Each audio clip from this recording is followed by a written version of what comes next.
Everyone welcome back to another video. आज का हमारा video physics concepts plus PYQs है। इसमें टॉपिक है full wave and half wave rectifier. तो इस टॉपिक पे नीट 2022 और AIPMT 2003 में क्वेश्चन पूछा जा चुका है full wave and half wave rectifier का क्वेश्चन।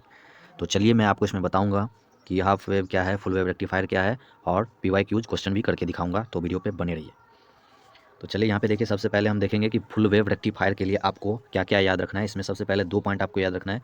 सबसे पहला पॉइंट याद रखना है कि fundamental frequency is twice of input frequency. Full wave rectifier में फंडामेंटल फ्रीक्वेंसी जो है वो इनपुट फ्रीक्वेंसी का डबल हो जाता है। तो यहाँ से फ्रीक्वेंसी इक्वल टू हो जाएगा 2 इंटू इनपुट फ्रीक्वेंसी। ये हमारा फॉर्मूला बन जाता है फुल वेव रेक्टिफायर में। अगर आपको इनपुट फ्रीक्वेंसी दिया रहे और आपको फंडामेंटल फ्रीक्वेंसी पूछे तो क्या कर देंगे, 2 इंटू इनपुट फ्रीक्वेंसी। तो ये हमारा फुल वेव रेक्टिफायर होता है। उसका नेक्स्ट हमारा है half wave rectifier.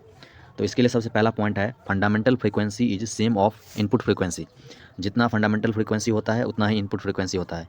Fundamental frequency जो है वो बराबर होता है इनपुट फ्रीक्वेंसी का। नेक्स्ट पॉइंट है the output frequency will be equal to input frequency. Half wave rectifier में आउटपुट फ्रीक्वेंसी जो है इनपुट फ्रीक्वेंसी के बराबर हो जाता है। ये 2 पॉइंट याद रखना है। फुल वेव रेक्टिफायर में क्या था कि वो ट्वाइस हो जाता है इनपुट फ्रीक्वेंसी का, यानी डबल हो जाता है फुल वेव रेक्टिफायर। और हाफ वेव रेक्टिफायर में क्या है कि दोनों सेम हो जाते हैं, दोनों बराबर होते हैं। अब इसके क्वेश्चंस को देखते हैं। तो यहाँ पे देखिए, ये क्वेश्चन है AIPMT 2003 में ये क्वेश्चन पूछा गया है। कह रहा है if a full wave rectifier circuit is operating from 50 hertz means the fundamental frequency in the ripple will be. तो ये क्वेश्चन आप देखिए, यहाँ पे क्वेश्चन पढ़ के ही आपको पता चल जाएगा कि फुल वेव या हाफ वेव का है। तो यहाँ पे लिख दिया गया है कि ये फुल वेव रेक्टिफायर का क्वेश्चन है। तो मैंने आपको क्या बताया कि फुल वेव रेक्टिफायर में जो है fundamental frequency twice input frequency. तो डायरेक्ट आप आंसर कर सकते हैं, 50 हर्ट्ज दिया हुआ है फंडामेंटल फ्रीक्वेंसी, तो हमसे फंडामेंटल फ्रीक्वेंसी इनपुट फ्रीक्वेंसी दिया हुआ है और फंडामेंटल फ्रीक्वेंसी पूछ रहा है। तो मैंने क्या बताया आपको, ट्वाइस हो जाता है, दुगुना हो जाता है। इसका राइट आंसर डी हो जाएगा। फ्रीक्वेंसी इक्वल टू क्या लिखाया था मैंने, 2 into input frequency. Input frequency लिखाया था मैंने फुल वेव रेक्टिफायर के लिए। तो 2 इंटू 50 कर देंगे तो 100 हर्ट्ज आ जाएगा। यहाँ पे देख लीजिए आप, फुल वेव रेक्टिफायर के लिए मैंने आपको क्या बताया था, इनपुट फ्रीक्वेंसी का दुगुना हो जाता है।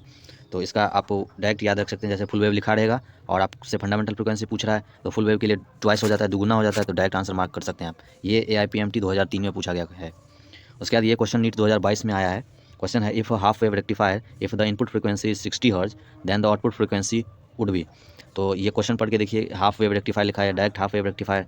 तो हाफ वेव रेक्टिफायर में क्या हो जाता है, इनपुट फ्रीक्वेंसी और आउटपुट फ्रीक्वेंसी क्या होता है, सेम होता है। तो यहाँ पे डायरेक्ट आप 60 हर्ट्ज लगा सकते हैं आंसर, क्योंकि यहाँ पे हाफ वेव रेक्टिफायर क्वेश्चन में पूछा गया है। तो हाफ वेव में रेक्टिफायर क्या इनपुट और आउटपुट फ्रीक्वेंसी दोनों सेम होता है, बराबर होता है। तो यहाँ पे डायरेक्ट आंसर 60 हर्ट्ज कर सकते हैं।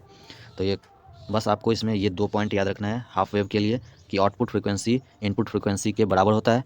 और फुल वेव रेक्टिफायर में आपको याद रखना है कि ट्वाइस हो जाता है, इसका दुगुना हो जाता है। तो बस आज की वीडियो में इतना ही। अगर आपको मेरा ये वीडियो पसंद आया हो तो वीडियो को लाइक करें, चैनल को सब्सक्राइब करें और अपने फ्रेंड्स के साथ रिकमेंड जरूर करें। फिर मिलते हैं नेक्स्ट वीडियो में, तब तक के लिए देखते रहिए।